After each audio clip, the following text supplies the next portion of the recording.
susunod na programa ay rated PG. Ito ay nangangailangan ng patnubay at gabay ng magulang para sa mga batang manonood.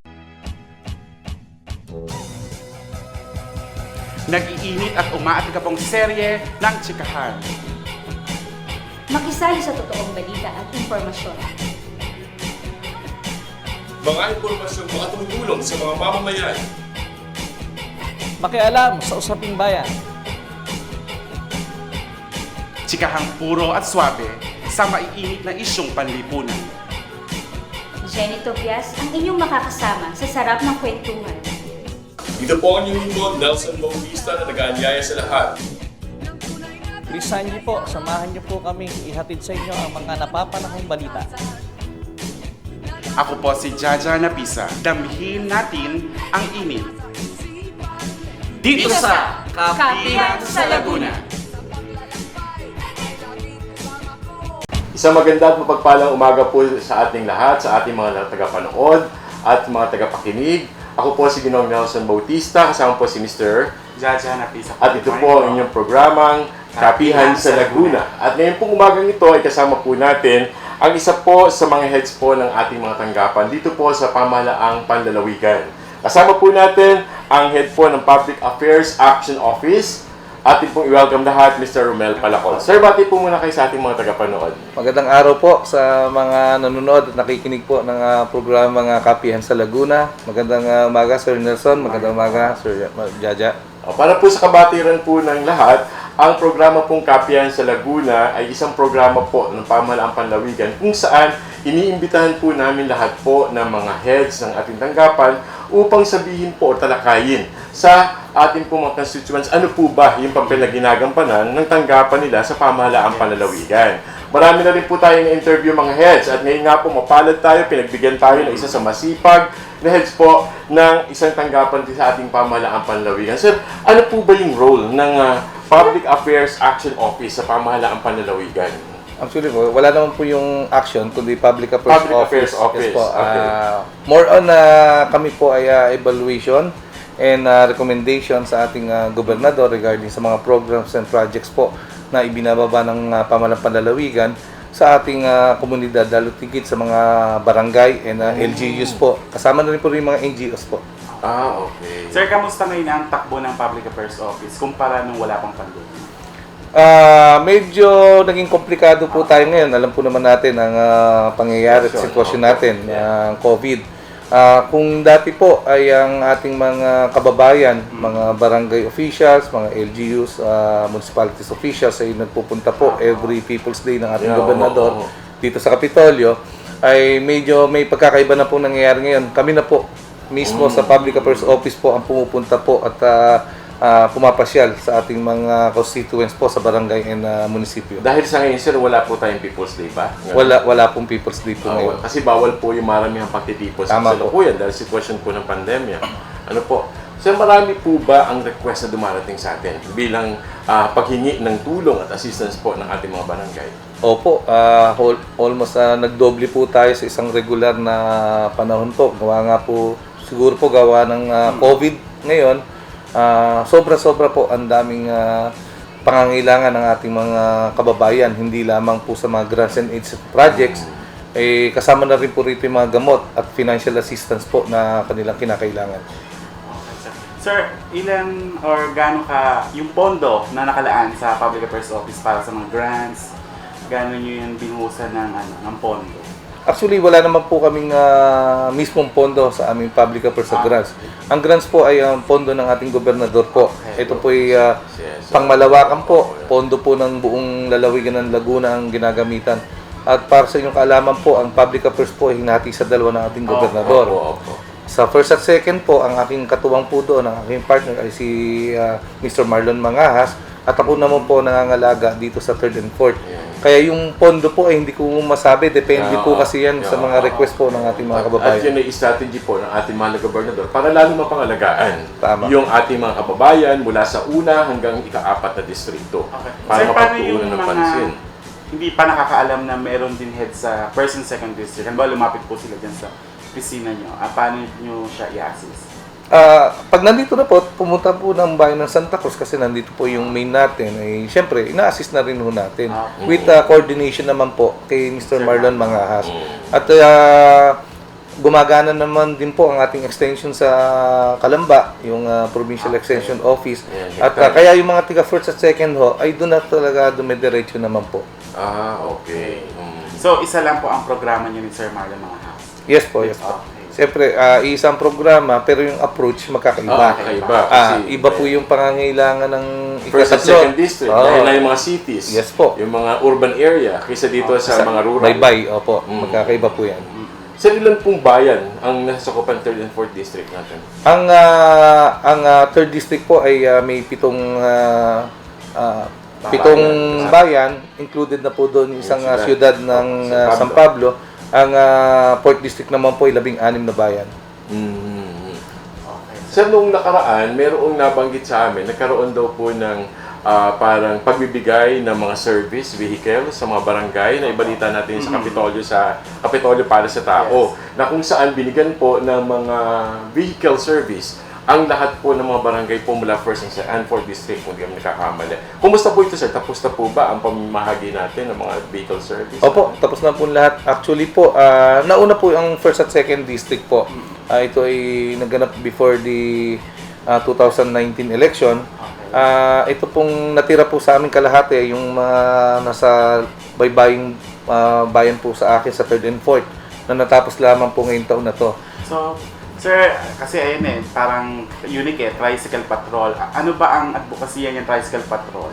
Kumbaga sinasabi na parang pang-emergency ba yan, sir, para mas mabilis? Yes po. Saan dapat gamitin? Kasi, Saan dapat gamitin? Actually ho, dapat hindi pa dapat may release yung second batch na yon. Ngunit sa decision po ng ating gobernador na sa tingin niya ay mas lalong higit na kailangan po ng ating mga barangay yung service gawa nga po ng COVID para mabilis ang responde. At gayon din po ay pagbabantay sa kanilang mga lugar regarding sa pagpapatupad ng mga health protocols po natin. Kaya napakalaking tulong po. Tuwan-tuwa po ang ating mga barangay po at nagkaroon ng service. Kasi po yung dito po sa amin sa 3rd and 4th district, may mga lugar din po naman na liblib na lugar. Na mahirap pasukin na yes malaking po. sasakyan, no? Kaya yung tricycle lang the best po sa kanila. Okay. Sir, halimbawa sir, masira yon, sila na yun. Responsibility na nila yun. Opo.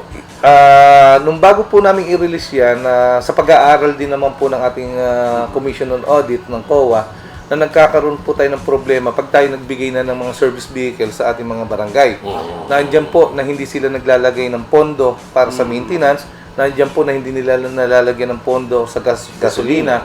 Kaya nito pong huli ay tinuruan namin sila na itong pagbibigay ng sasakyan ng ating pamahalang panlalawigan, ang kaakibat nito ay responsibilidad naman nila ang pagpapasaayos, pag-aalaga at yung mga expenses po nito. At kami po nagpapasalamat sa mahal na ating Gobernador, Governor Ramil, sa pagbibigay ng ganito pong programa sa mga barangay. Upang sa ganon, mapabilis nga po yung responde natin in case of emergencies, sa mga programa, sa mga monitoring po ng mga barangay, mabilis din po yung ating mobilization. Katulad din sabi po ni Sir Romel, na mayroon pong mga barangay na talagang mahirap pasukin na malaking sasakyan at kailangan yung mga tricycle service vehicle katulad nito. Salamat po, Governor Ramil, sa ganito po mga programa na nakatutulong po ng malaki sa atin po mga barangay officials. Sir, kumusta naman po yung pag-ayuda po ng Public Affairs Office tungkol dito sa COVID-19 case natin? Tayo po ay katuwang na ating pamahalang panlalawigan regarding dun sa pamimigay po ng ayuda. Actually po, since last year po, simula sa first schedule of relief operation ng ayuda nung March, naka-second na phase na ho tayo. Hanggang nitong taon na to ay nakapagbigay ho tayo ng mga relief packs sa mayroong 540,000 sa buong Laguna po, sir? Na household sa buong Laguna po yan. Opo. So, ilang porsyento po ito sa kabuang households natin? Sapagkat hindi naman kakayanin po ng pondo ng ating pamahalang panlalawigan yung pangkalahatan po ng household, ito po ay kinuwenta ho namin ni Governor po sa 70% po ng household. Kaya kung halimbawa po sa barangay po ay may 1,000 household, 700 po yung mabibigyan ng pamahalang panlalawigan. At ang ginagawa po naman ng mga barangay ng ibang LGUs ay tinatapatan na lamang po nila para mapunan yung maging 100%.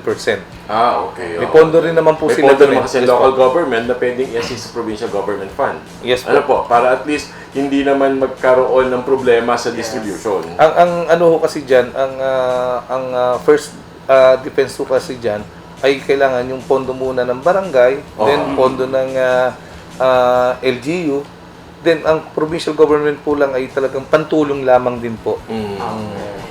Sir, di ba sa COVID-19 nagbibigay kayo ng ayuda? Ano pa yung mga binibigyan yung ayuda? Halimbawa sa disaster, di ba parang nakasama din po kayo doon? Yes po.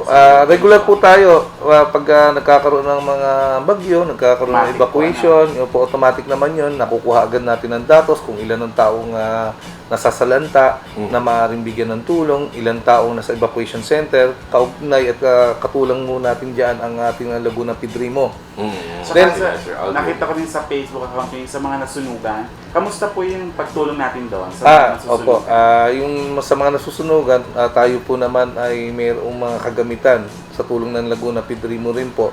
Katulad ng mga blankets, mga higaan, balde, tabo, mga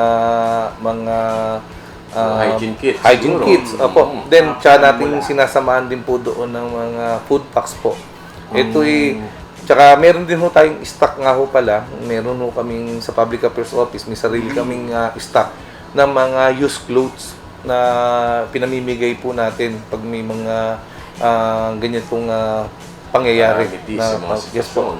sitwasyon. Sa pag-monitor po niyo, ano pong bayan ang lagi na parang na doon sa critical? Yung bang mga may calamity prone, mga flood prone area? Dito sa 3rd and 4th district na dapat ay bigyan pansin natin kung sakaling karoon ng kalamidad. Opo. Dito sa 3rd and 4th, alam po naman natin na bulubundukin po yung kalamitan na mga barangays po natin.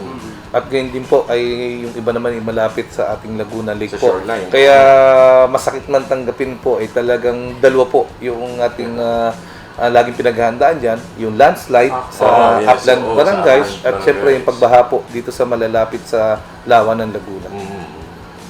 Okay, sir.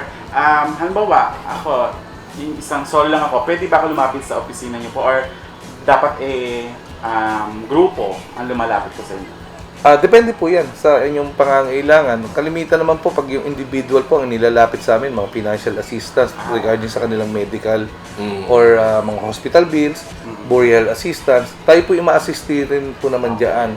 Pag grupo naman, depende rin po kung ito ay financial assistance dahil sa kanilang mga activities or itutulong din nila sa kapwa nila. Depende po. Pero pwede po naman lahat. Yun nga lang po, sa bawat financial assistance po ay may kaakibat ng mga dokumentong kailangan. Kaya dahil alam po naman natin na pag ang ginagastos po natin ay pondo ng ating pamahalaan ng bayan, ay mahigpit po tayo dyan. Mayroon po talagang mga requirements kung kailangan ipasa muna. Sir, pagka financial assistance, ilang beses sila pwede lumapit? Kasi halimbawa, nagkasakit ulit, nakakuha na po ngayong buwan, tapos nagkasakit ulit next month, pwede po ba ulit silang lumapit sa financial assistance? Dahil po sa dami po ng mga humihingi ng tulong sa atin, halimbawa na lang po yung mga dialysis sa mga kababayan natin, maaari po silang lumapit after 6 months po ulit. Twice a year po pwede po yun. Minsan continuous medication na sir. Yes po. Mayroon naman pangyayari, siyempre po, yung unang nahinging tulong ay pang medicine nila, di nabibigyan ho natin, biglang namatay, di ang hihingi naman ni burial. Okay lang naman po yun. Yun nga lang, hindi po pwedeng sa isang uri o ng tulong yung ibibigay mo, magdodoble. Okay. Sir, sa karanasan nyo bilang head po ng Public Affairs Office, meron ba kayo natatandaan na pinaka-challenging na trabaho na nagawa nyo rito sa Public Affairs? Ano po yung parang beyond your limitation na, pero merong mga kababayan natin na humihingi ng tulong? May karanasan po ba kayong ganun, sir? So, ako po naman ay matagal na rin naging happy po ng ating Laguna Action Center. Yes, sir. Alam po naman natin na ang Laguna Action Center ay ito po yung ating nag-aasikaso regarding sa mga emergency cases, ganyan. Tapos sumbungan pa kami ng mga reklamo sa mga empleyado, sa mga departamento natin. Nung lumipat po ako ng Public Affairs Office po, hindi po ako yung nanibago. Dahil Maaari- halos related. Yes po. Relevant. Ang tingin ko, ang nanibago ay yung opisina. Dahil dinala ko po yung yung approach ko po sa opisina kung saan ay direct po sa tao ang pagtulong po namin. Tapos lagi naka-field ako mismo yung bumababangin sa mga Hands-on kayo sir, yes po, sa mga tao. No? kumbaga hindi po ako ang nanibago, kundi yung opisina ko po yung dinala ko sa pagbabago. Kasi si Sir yung mismo nagdadala ng gamot Opo. sa bawat barangay. Kasi yung aking pag-isip po dyan, minsan ang halaga ng gamot po ay 5,000 lamang. Halimbawa na lamang po. Tapos manggagaling yung manghihingi sa mga malalayo, mamamasahero pa. Sayang po, 'di ba? Kaya ang ginagawa ko, ako na lang yung magdadala. Ini-schedule ko na lamang ng sabay-sabay po dun sa area para at least hindi sayang yung biyahe po. Okay. Para sir naman yung approach natin sa mga hindi na-approve na request, ano po yung mga ginagawa niyo po doon para sa susunod ma-approve na po sila? Meron po ba kayong mga unapproved request po? Meron po naman, oo. Kaya nga sabi ko nga po, isa sa trabaho namin ang evaluation po. Kami po nag-evaluate. Hindi po natin maalis na meron po tayong mga kababayan na Minsan peke ay maabuso. ang requirement, maabuso po. Maabuso. At minsan po ay more on personal yung paggamit at hindi pa kainabang ng karamihan. Yung pumapasok yung opisina ni Sir Romel na ini-evaluate nila. Yes po. Parang ini-scrutinize nila, pinag-aaralan nila. Legitimate ba itong request na to? Ito ba talaga ay kailangan tulungan or hindi? Yung tao kasi may kukwento lang saglit ano. Halimbawa may lalapit po sa amin, dala ay si reseta. Kailangan daw po nila ng pambili ng gamot. Ang gagawin ko po, papakuha po ako ng gamot kung anong nakalagay sa reseta. Pagdating may gamot, biglang sasabihin nung nangihingi, "Ay sir, talagang may gamot daw ako." Sabi ko, "Anong kailangan nyo?" Ano po, pangkain po. "Ay, ba't reseta dala nyo?" Sige, pangkain po. Papakuha ako ng bigas at delata. Paglabas, "Ay sir, hindi po. Talagang kailangan ko pera." O para saan po naman? Para pamasahe po pag uwi. Ganun baga. Hindi, tatawag ako ng isang tao ko at sasakyan, ihatid ninyo.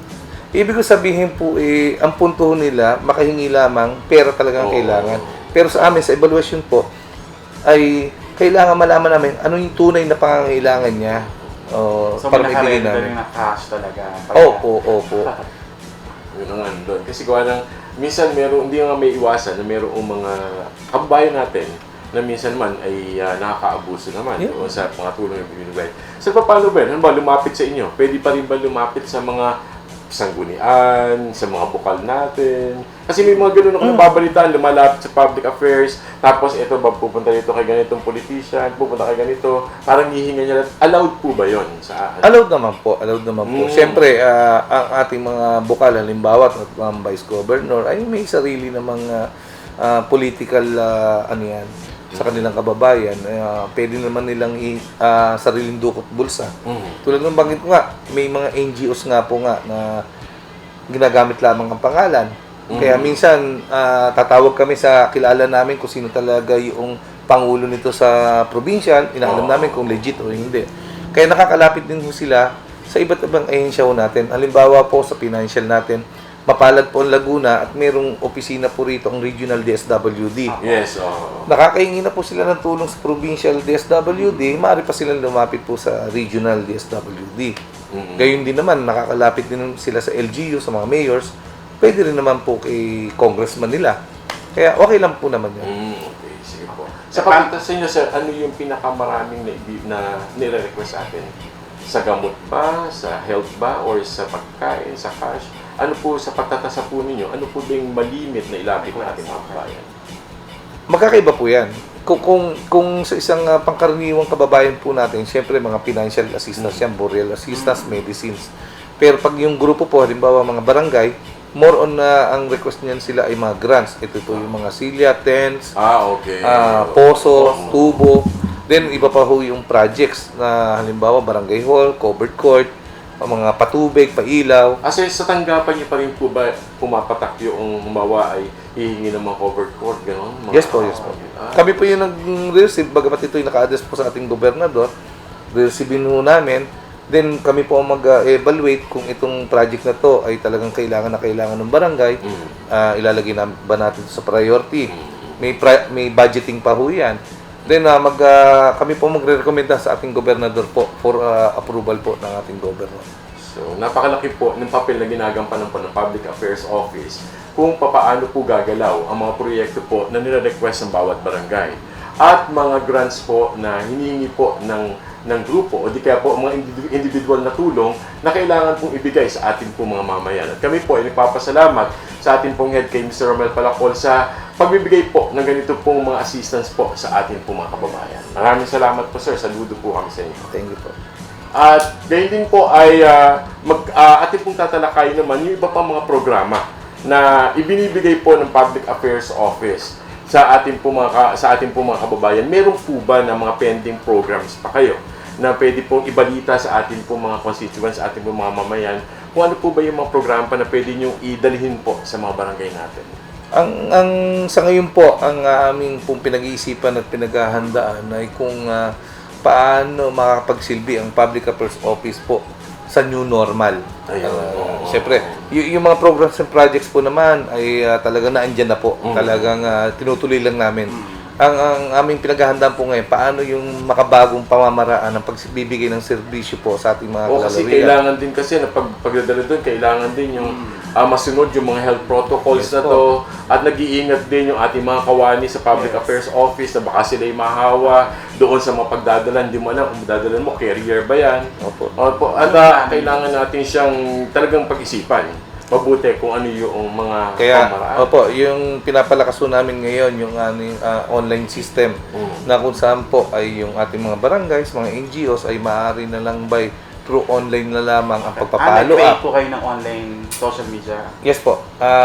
Gumagawa po kami ngayon ng pamamaraan kung paano gagawin po yun. Ito po isa tulong ng ating provincial MISO. Yes, okay. Yan, sila po ang gumagawa po ng mga ganyan. Nasa ilang % na yung paggawa nila sir? Ang alam ko po ay nasa testing period na po kami. Siguro ito po ay mga 60 to 70% na po to. Pero pipilitin ho natin na mapabilis pa po. Okay po. So, maraming salamat po sa unang bahagi po ng ating programa. Itinalakay po ng ating pong panauhin kung paano po sila gumagalaw bilang isa sa mga tanggapan ng pamahalaang panlalawigan. Pagbabalik po natin, pag-uusapan pa rin natin kung ano pa po yung mga programa ng Public Affairs Office. Kasama rin pa rin po natin ang head po ng tanggapang ito, si Mr. Romel Palacol. Huwag po kayong alis, tutok lang po. Nag-iinit at umaat ka pong serye ng Chikahan. Makisali sa totoong balita at impormasyon. Mga impormasyong makatutulong sa mga mamamayan. Makialam sa usaping bayan. Chikahang puro at swabe sa maiinit na isyong panlipunan. Jenny Tobias ang inyong makakasama sa sarap ng kwentuhan. Ito po ang inyong lingkod, Nelson Bautista, na nag-aanyaya sa lahat. Bilisan niyo po, samahan niyo po kami. Ihatid sa inyo ang mga napapanahong balita. Ako po si Jaja Napisa. Damhin natin ang init. Dito sa Kapihan sa Laguna.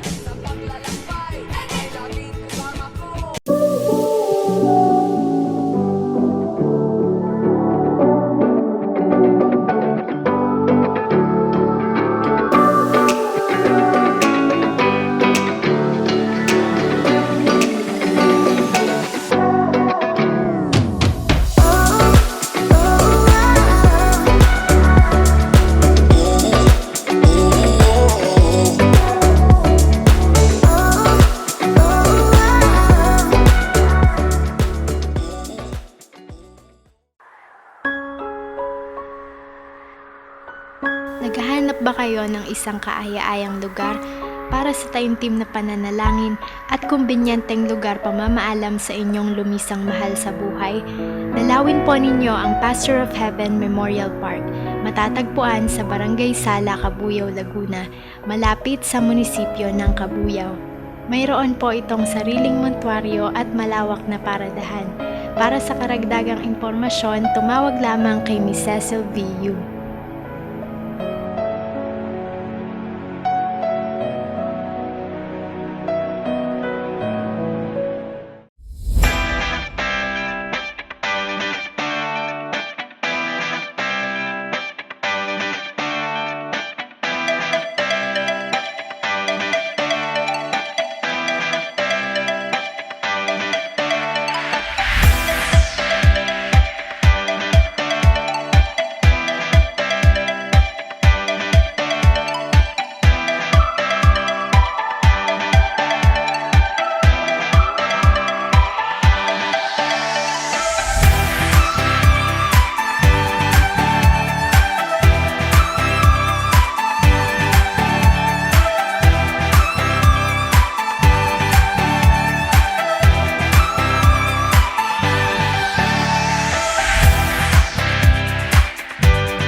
nag-iinit at umaatig pong serye ng Chikahan.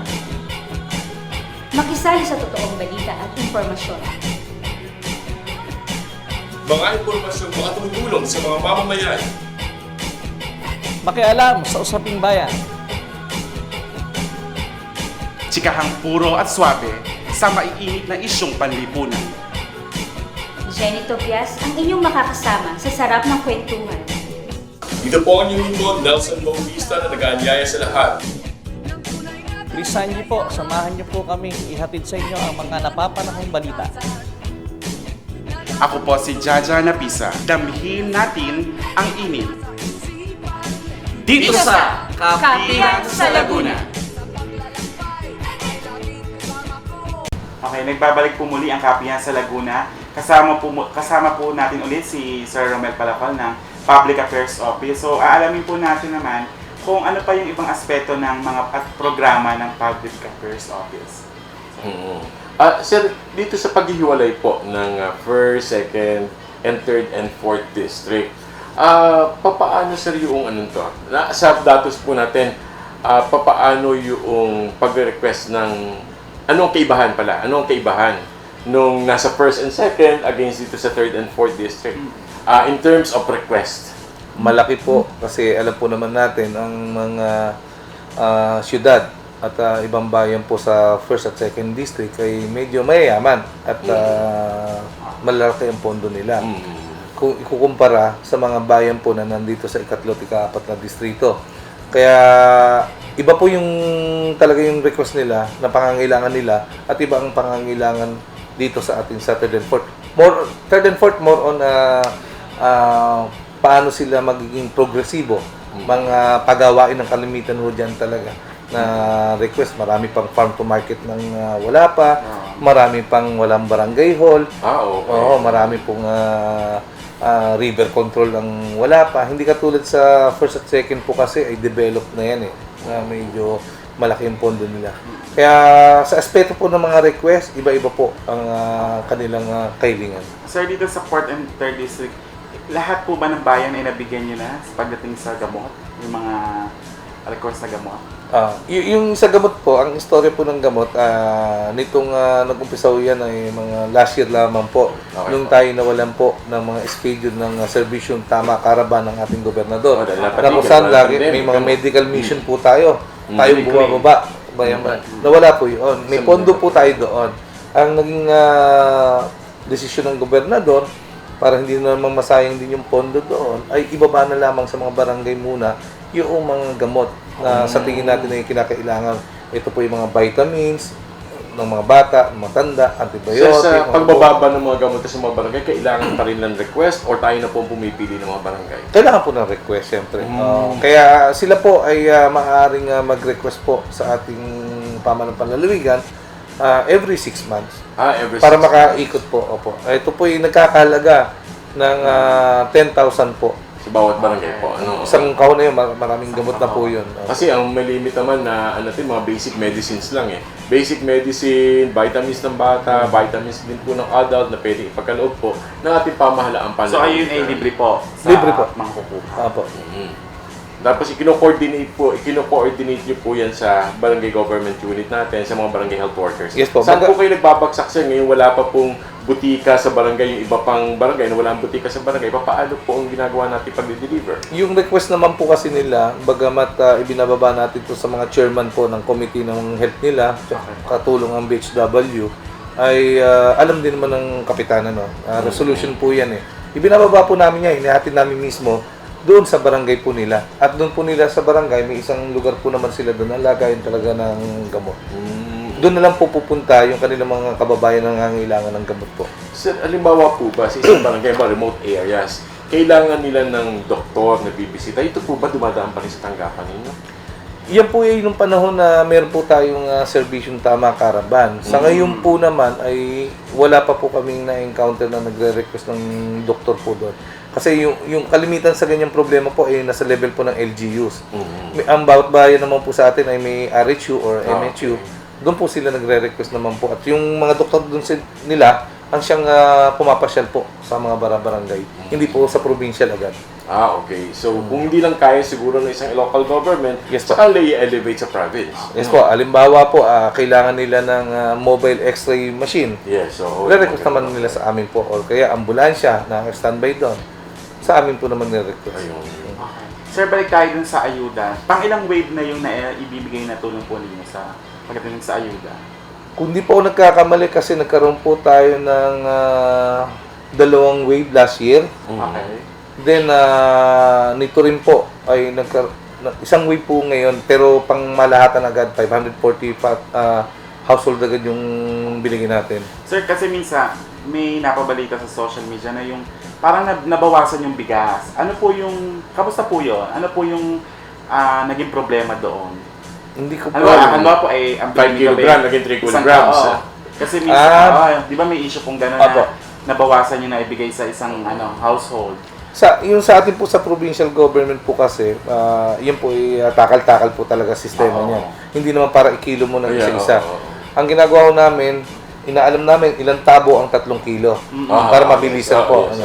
Tansyan, maaring hindi magkukulang pero mas marami. Ngayon po, pag ito po ay binigay na natin na i-deliver na po sa mga LGUs, sa mga barangay, sila po ay may option naman kung ito'y dadagdagan nila para mapatapos. May nangyayari po kasi nagdidesisyon ng ibang barangay Yes, opo. dahil 70% nga lang yung dala namin, Okay. maiwanan 30%, nagdidesisyon sila na bawasan tong bigas para dumami. So, Nasa discretion na siya ng barangay government unit, no? Barangay Kung o LGUs, O opo. LGU, babawasan ba nila to o may pondo pa sila na additional para hindi mabawasan?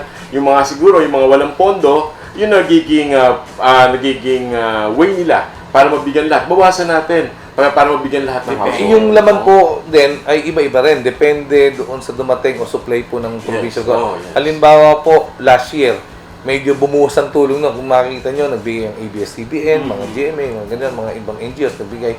Pera pa yung pondo natin. Ang naging laman noon, kung di ako nagkakamali, 4 na kilong bigas. Then, may mga delata pa.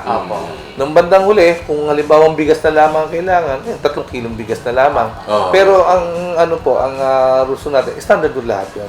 Kung nagbigay tayo ng 3 kilong bigas sa lahat, 3 kilo. Kung may delata, may delata.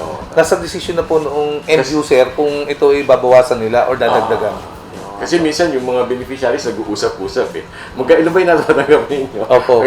Hindi nila alam, depende pa rin yan sa discretion ng local government units. Basta sa ating pamahalang panlawigan, hanggat maaari, pare-pero yung binibigyan natin sa mga bawat LGU. Kung makikita nyo naman po, yung ating pinaglalagyan ng ating mga relief ay may logo po ng provincial Yes. government. Wala namang pangalan ng gobernador. Ayaw ng gobernador may pangalan.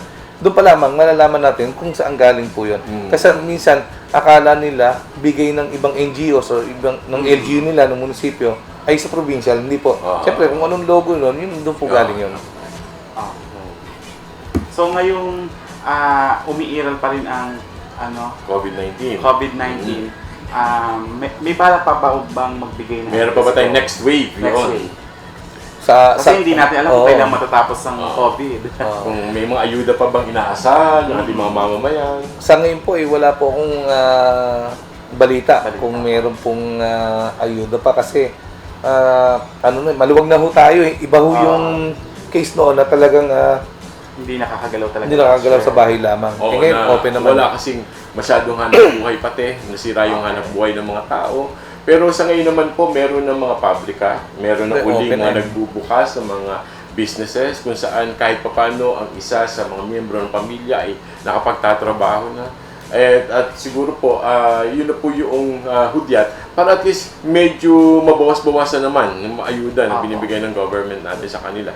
Pero rest assured po ng ating mahal na gobernador, hindi po tumitigil sa Ayun pagtatrabaho para tumulong po sa lahat po ng ating mga kababayan. Actually po, talagang doon po tayo hahanga sa ating gobernador sapagkat simula na nag-umpisa po ang pandemya ay wala siyang tigil sa pangungulit sa ibang ahensya ng pamahalang nasyonal. Alam po naman natin na hindi kakayanin ng ating pondo ng pamahalang palalawigan yan. Kaya ang ginagawa ng ating gobernador, katok dito, katok doon, lahat ng pwedeng lapitan po ng ating gobernador nilalapitan niya. Nung huli po, nagbigay po tayo rito last week lang ng financial na ayuda po doon sa ating mga kababayan na pandagdag sa hanap buhay. Parang ibalita sa Kapitolyo, yung diba? 15,000. 15,000 yun. Sa 60 or 30 na pamilya. Yes ng, po. Katulad na, Ayan. galing po yun sa regional DSWD. So, ang pinili po ay sa bayan ng Sinluan at I think Subaybayo po. Na which is na may batch pa ho, na ibang bayan pa tuloy-tuloy po. tuloy-tuloy po yun. Kumbaga parang nauna lang sila. At meron pa 15,000. siguro mga ayuda pandarating para doon sa ganung programa. 15,000 cash. Pang ano yan, pang panimula. Panghanap buhay. Kaya nung ako po yung nagrepresentante sa ating gobernador doon, ang habilin ng gobernador, sabihan mo, alagaan yung biyayang yan, palaguin, kasi napakaswerte nila. Kailan pa yung susunod na, yung ganun po after? Hindi ko lang po sure, kasi ang nahawak po niyan ay peso. Okay. So, sila yung nag-a-access po? Yes po.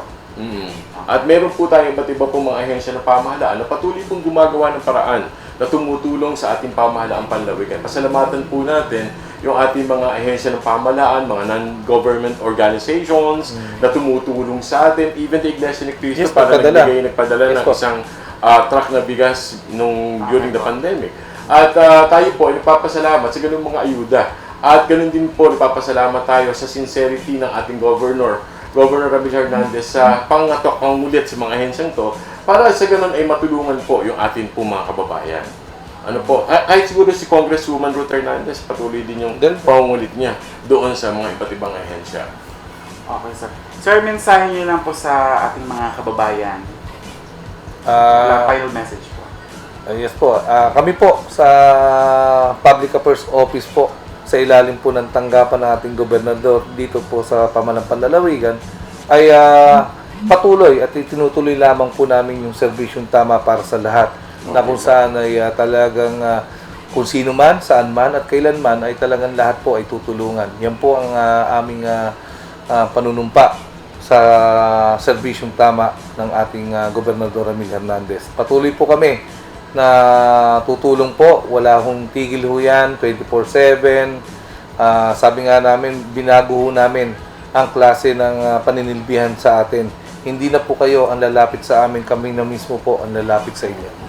At kami nga po dito sa Provincial Information Office, nagpapasalamat po kami sa inyo, sir, sa inyo pong tanggapan sa patuloy po na pakikipagtulong niyo sa pamahalaang panlalawigan at sa pagpaunlak niyo sa programa namin. Maraming salamat po, Sir Romel. Thank you. At kami po ay nagpapasalamat din po sa ating mga manonood na patuloy pong tumututo sa ganitong programa upang malaman po ninyo paano kumikilos ang ating pamahalaang panlalawigan, paano kami nagbibigay at naglilingkod po sa ating mga mamamayan. Hanggang sa muli pong pagbabalik po ng ating pong programang Kapihan sa Laguna.